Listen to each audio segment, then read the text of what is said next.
Let's go. Yo. Get up, nah, I ain't a quitter. Toss me the ball, I'm a really big hitter. Big picture, I'm a straight killer. Rising the song to the highest bidder. Got juice, got gas, I'ma move fast. New shoes, new tracks, like who's that? I'm new, come back, better than last. Yeah, it's a new me, never gonna look back. Never gonna look back. Cause damn, I was built to last. You move slow and I move fast. And that's facts.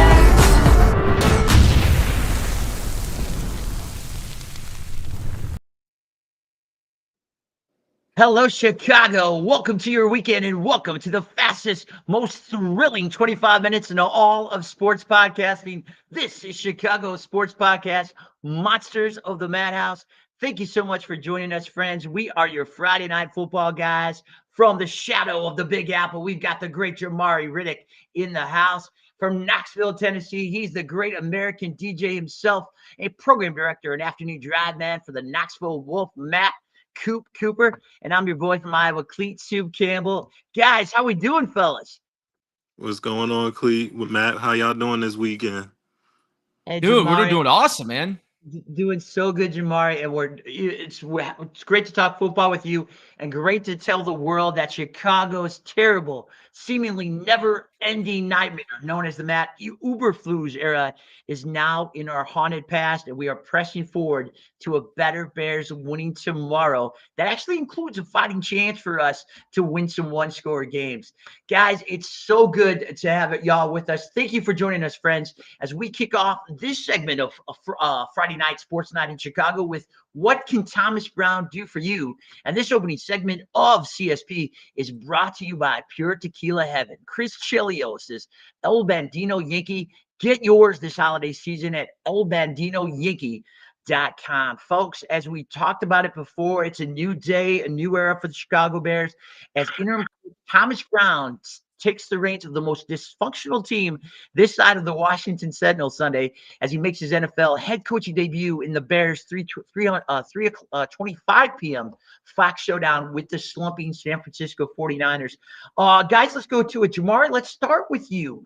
What kind of coach do you expect Thomas Brown to be in his NFL coaching debut?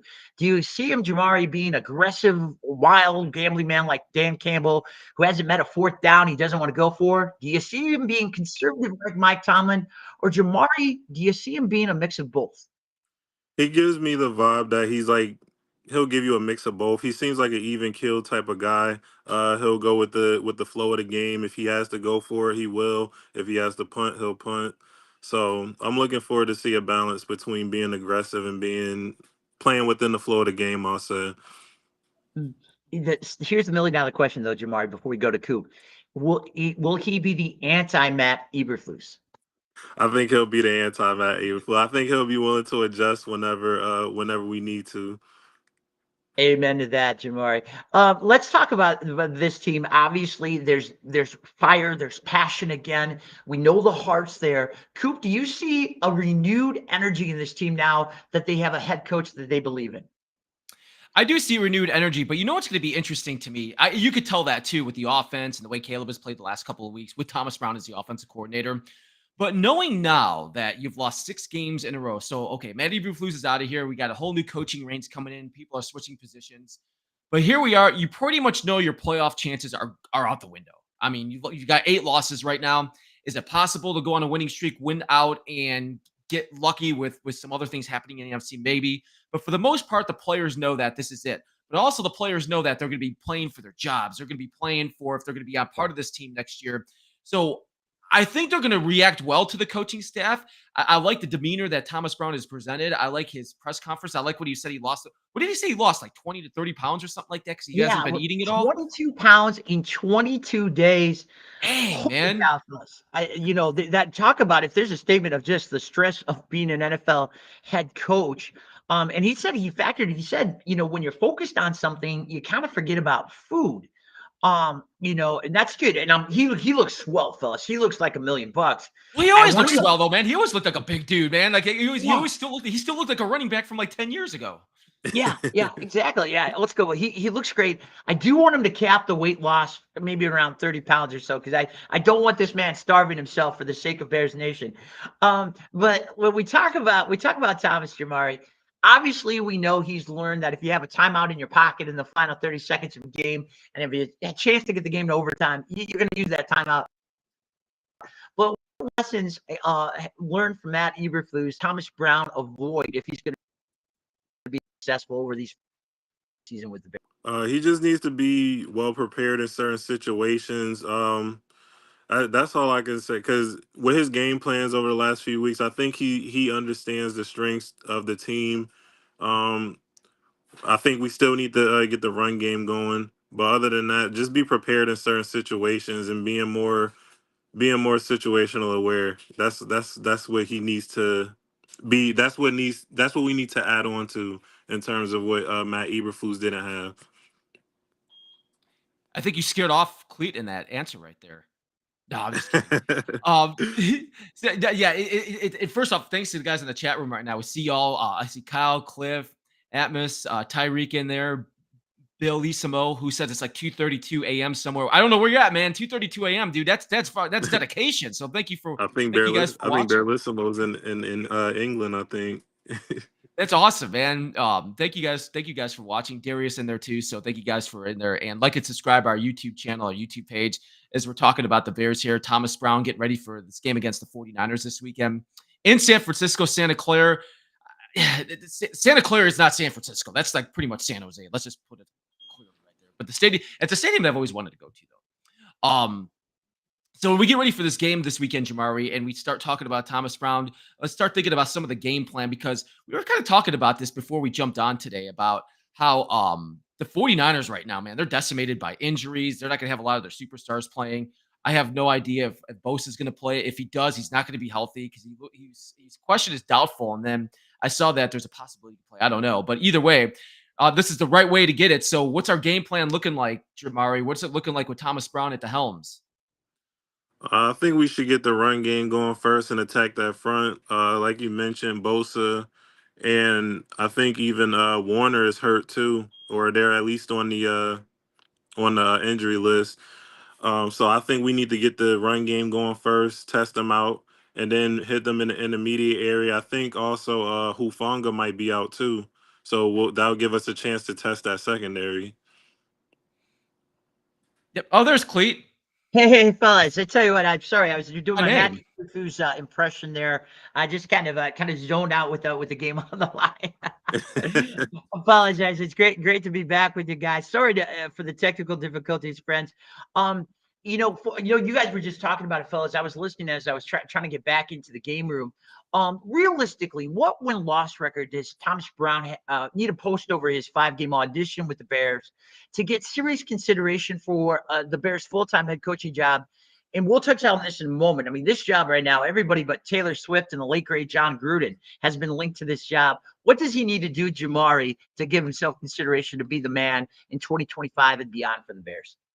In terms of win loss, I don't know if they need to win all the games because we do have the toughest schedule left. I would like to see them be competitive still, and at least be in positions to win games like we were before. Be a little bit more prepared. Obviously, I will hope that we beat the Packers. At least split with them, but it'll be nice if we was able to split the rest of the division games too, and also beat Seattle. Um, so yeah, I would say if I was to give us a record, I'd probably say 4-1. Mm-hmm. Yeah. Okay, well, what about you? What do you say, Coop? What does he have to do to put his name realistically in the hat to be head coach of this team in 2025? I think, first off, I think we just need I think this Sunday we have to play it as we just need a victory. I mean, 6 games in a Yeah. row right now. That's a lot. That's to lose 6 games in a row in the NFL, man. You really have to have things going the wrong way, or really have your team not playing to where it should be. So I think you need to get that win this week. You got to see how we get that win this week, see how the players respond. As I see Chris in here saying it says 5-0 and still hire Ben Johnson. I still think even if they win this out, let's say if they do just win out and win the next 5 games, I think he can make a compelling case, but I really believe they're going to be looking and doing this search and a broader search to see what is out there. So with Thomas Brown, I just get it first. Just get a victory on Sunday. This is a perfect way to get a victory. I know it's an away game, San Francisco, but we were just talking about the injuries and how this team, San Francisco, is not playing well right now. They got Yeah. blown. They got their doors blown off in Buffalo last week. Yeah, So this is a team that's it's lost its fighting spirit. But all the injuries, which we'll be talking on in just a couple of minutes here, Coop. But yeah, this is not last year's 49ers. This is not the team that rallied, to stun the Lions to get to the Super Bowl and then really took it to the Chiefs like nobody has, in the playoffs over the last 3 years. This is a team that's hurting. Um, but let's talk about this really quickly before we move on to the game, guys. I want to get your thoughts about this, Jamari. I think the X factor here, I agree with you. I think he's got to go 4-1 or 5-0 really to have a serious chance. But I think the connection he has with that locker room, if this locker room believes in him and these guys go to bat for him, and I'm talking about the leaders of this team. I'm talking about the guys that the front office has to listen to. I'm talking about Jalen Johnson. I'm talking about Caleb. I'm talking about guys whose words carry something. Once you get to the front office, could that be an X factor of Thomas Brown getting consideration if this team really believes he's the best coach for them, gives them the best chance to get to the playoffs in 2025, Jamari? I think so. I think Thomas Brown, he has the characteristics that the locker room wants. They want a coach that's gonna hold them accountable and coach them hard. I think Thomas Brown, he has those characteristics. He's gonna coach the team hard. He's gonna hold players accountable. I could hear like just how he speak, that he's gonna hold these players accountable. I can tell that they love him. Yeah. So we just need to see how they show it on the field, basically. Mhm. And I don't want to compare X's and oranges here, but you look at the way that the Detroit Lions locker room, to a man, to the Water Boys, loves Dan Campbell. The relationship they have, that family they've built, it's going to take a long way to get there. But I think if that's a model of the relationship you want your coach to have with your players, it's there, right there, folks.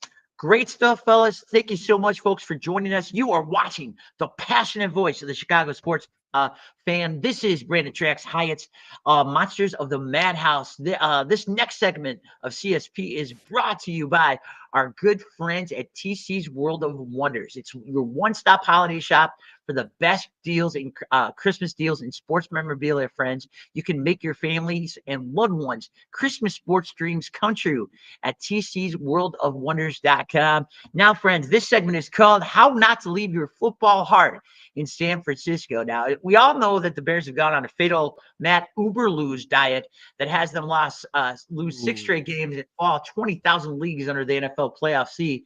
But they also are running into a Christian McCaffrey-less 49ers team that is also skirting the verge of playoff purgatory. Niners are a 4-point favorite coming into Sunday afternoon's game. Let's talk about this. Let's start off with you, Coop. We're talking about banged up. I mean, I haven't seen an NFL team this banged up in a long time. We're talking about a 49ers team that will not have McCaffrey. They're going to have Nick Bosa, who's listed as doubtful, or if he plays, is far from full strength. Coop, Brock Purdy is finally playing like his nickname, Mr. Irrelevant. Is this the Bears' best chance to end this horrible 6-game losing streak? I think so. I mean, when you don't have a guy like McCaffrey playing, we're talking about Williams not playing, their stud offensive lineman. Brandon Ayuk, think about this too. They haven't been playing with Ayuk now. Ayuk hasn't been on their team. Yeah. And their other running back has been. I mean, they've got so many injuries right now that they got a lot of backups coming in. They got a lot of players that they probably wouldn't be having in play. Like in a Mike Shanahan offense, a lot of players that they have right now are probably wouldn't even be playing like maybe a few snaps a game, and a lot of them are thrown into starting roles right now. So Yeah. I think after last week's game, like they had to take a lot out of them just to go out to Buffalo and just put on a performance like that. So I don't know what you're gonna get, because here's the thing. With a Mike Shanahan team, Mike Shanahan's such a great football coach, and he has his team always so well prepared to play.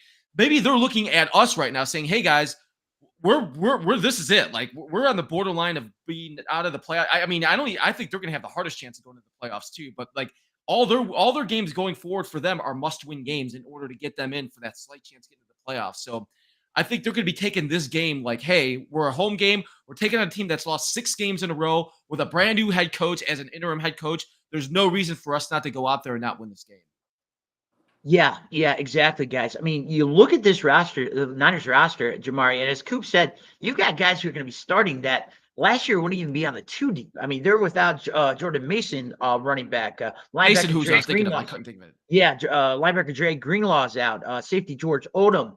And Williams now for a third straight week. So when you look at this team, I mean, it just seems it's kind of a weak duck right here for this Bears offense. Obviously, we're going to have to get a run game to really have a shot. How do the Bears beat this weekend Niners team on Sunday, Jamari? I think they just have to stay aggressive whenever they get the 40, if they get the 49ers down, keep their foot on their throats, exploit their matchups. Like we mentioned, run the ball. Caleb, he can also attack them in the passing game. We have the players to do it. They have guys in the secondary missing too. Like I said, Hufanga's gonna be missing. So let's get Cole Kmet involved. The intermediate to deep should be able to take an advantage of. I just think that we're well prepared. If we run the right game plan, we'll definitely be able to beat this team. Yeah, the cohesiveness has been there in every one of Thomas Brown's offensive game plans so far. Coop, what is the X factor that will determine Sunday's game? Yeah, I gotta correct myself. By the way, I'm getting called. I keep saying Mike Shanahan. It's Kyle Yeah, Shanahan. I don't know why I keep saying Mike Shanahan. that's all right. It's a damn Shanahan, guys. Effing Yeah, Shanahan. you're a son of the 1990s. It's easy to do. And don't worry, folks. We will be talking about Mr. Kyle Shanahan quite a bit down the road this night. Okay. But what's the X factor? Obviously, Bosa causes so much chaos. He's just a play destroyer. But he is not. Even if he goes, we're talking about Nick Bosa maybe at 25%. What's the matchup that could determine if the Bears can win this one, Coop? I was just thinking about this because I want to give Eric Branch. He's the 49ers beat writer. I was following earlier today. He was kind of going over the game this weekend. I follow him. He's great. There's a lot of great beat writers. He's one of my favorites actually. And I was thinking the X factor as I was looking around was Fred Warner. So he tweeted something out earlier today that he hasn't played the way since the start of the season, but a lot of people are wondering what's wrong with him and is it an ankle problem? But if you've seen a healthy Fred, see, this is the thing with the 49ers. Those two guys, Bosa and Warner, are so freaking good when they're healthy. They're two of the best defensive players in the league. And if you got those guys going on the field, yeah, it's going to give you something. But if Warner's not playing the way he has been playing since the beginning of the year, like Branch said earlier in his tweet, and you got a Bosa that's not even about 25% going out there. I think right there that's the X factor. So if the Bears can get that defense with that, I think you got to do everything you can to try to establish that running game, make things easy for Caleb, and you might be able to throw because I don't know if they're gonna have a hard time getting those guys out into coverage. They're gonna have a hard time trying to rush the quarterback and throwing the ball down the field. I think you can do that in this game if that's the case. Of everything that I keep reading here from the 49ers. Yeah. Hey, Jamar, backing up what Coop says too, I think that's the X factor right there because if Bosa plays far from 25%, I'm going with Braxton Jones over him in that matchup because Jones has been reborn the last couple of weeks, Jamari. He is just winning every single matchup. He's protecting Caleb. He's doing this crazy thing called pass protection. What impact could Braxton Jones have on Sunday's game?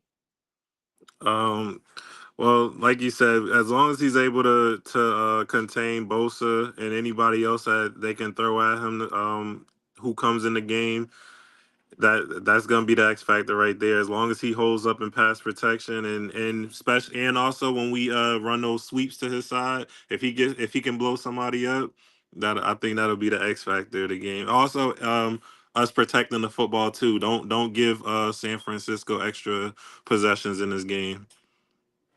Yeah, absolutely. We're going to have to protect the football, and we're going to have to find a way to win this game in the fourth quarter. Guys, I've been looking at everybody's predictions. Our good friend Alyssa Barberia of USA Today Bears Wire, she's been on the show a number of times. We love Alyssa. She's calling the Niners and another nail-biter, 23-20. Everyone's calling another one-score game, guys, which is really the reason why where we are. We just can't win them.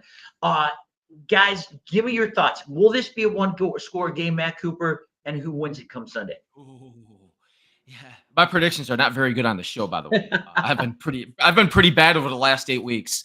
But yes, I think this is going to be a one-score game. Listen, for as much as I think the Bears are going to win, this is going to be tough. You're going into a tough environment for a team that's pretty banged up, but for a coach that's going in there for the first time. Don't forget too, he's coming up from top. He's coming to the bottom. He's got the headset on. He's going to be a head coach and not the main coordinator up top. So he's got a lot of decisions that are going to be going through his mind. I'm sure his communication is great, though. I'm excited to see what he does. So my final prediction, I'm going to say, I think the Bears, I think they end the losing streak this week. I really do. I think they end the losing streak. I think they win this game. And I think it's going to be close. So I don't know if they can score more than 24 points. I'm going to say 24-21. May you be a prophet and may all your predictions come true, Matt Cooper. Just remember, I said I wasn't good. Jamari, my friend, what does your Bears crystal ball tell you is going to happen come Sunday?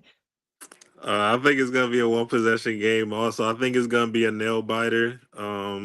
I'll say my final score is gonna be 20-17. Bears win. We're Okay, pretty all close there, right. Jabari. All right, so everybody, basically, we're telling Bears Nation they're going to have the blood pressure monitors on again on Sunday.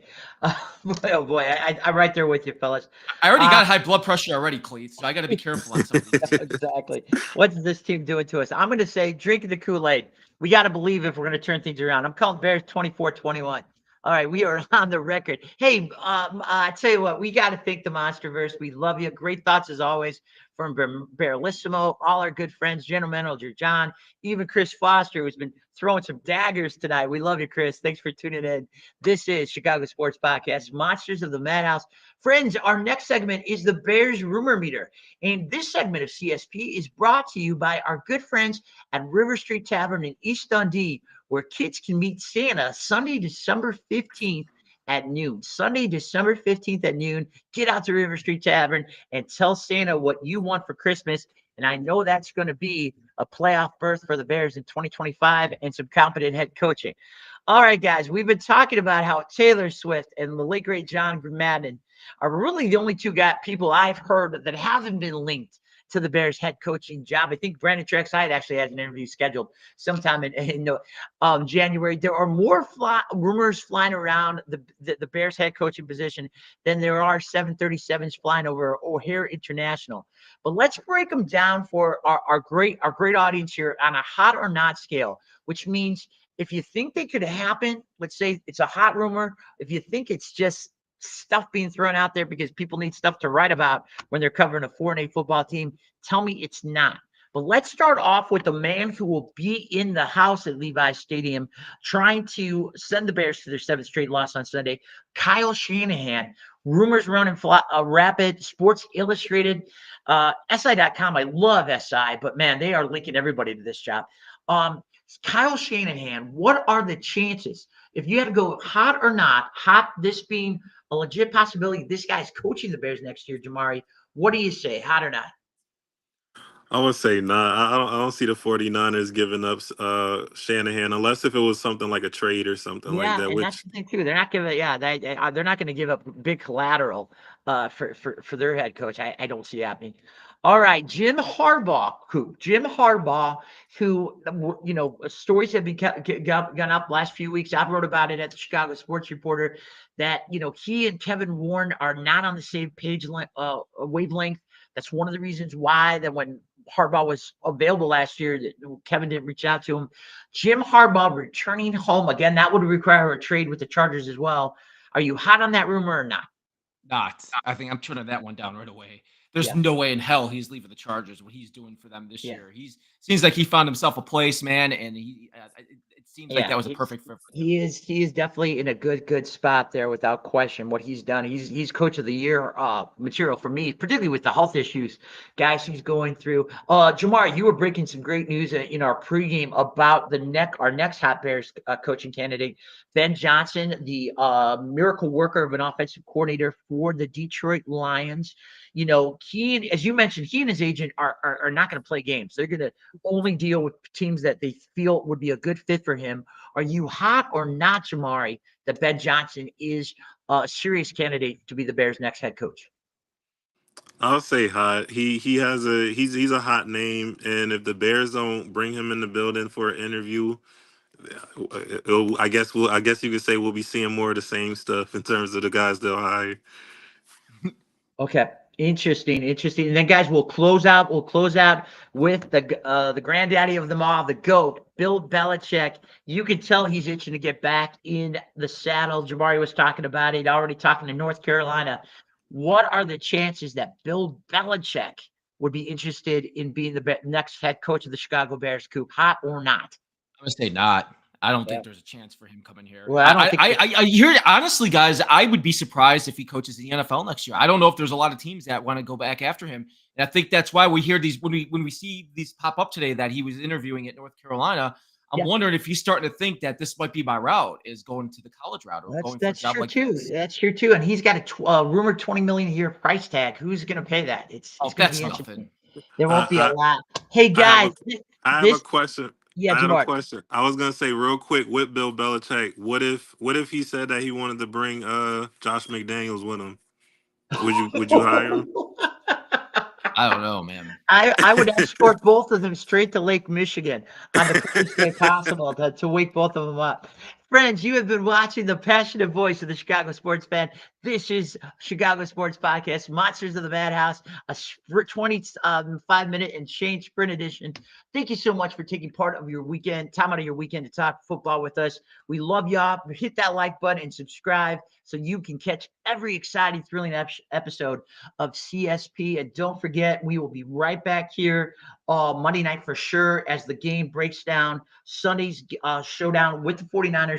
Don't forget, friends, 3:25 kickoff in Santa Clara. That game can be seen on Fox. But until we meet again, my great friends, for the coolest man in the entire New York, New Jersey metro, Jamari Riddick, and the great American DJ, Matt Cooper. My name is Cleet Soup Campbell, and reminding you, friends, to keep living your life like Hall of Famer Steve Mongo McMichael with everything you've got. Thanks again for joining us, friends. You have yourselves a great weekend. We'll see you next time on Monsters of the Madhouse.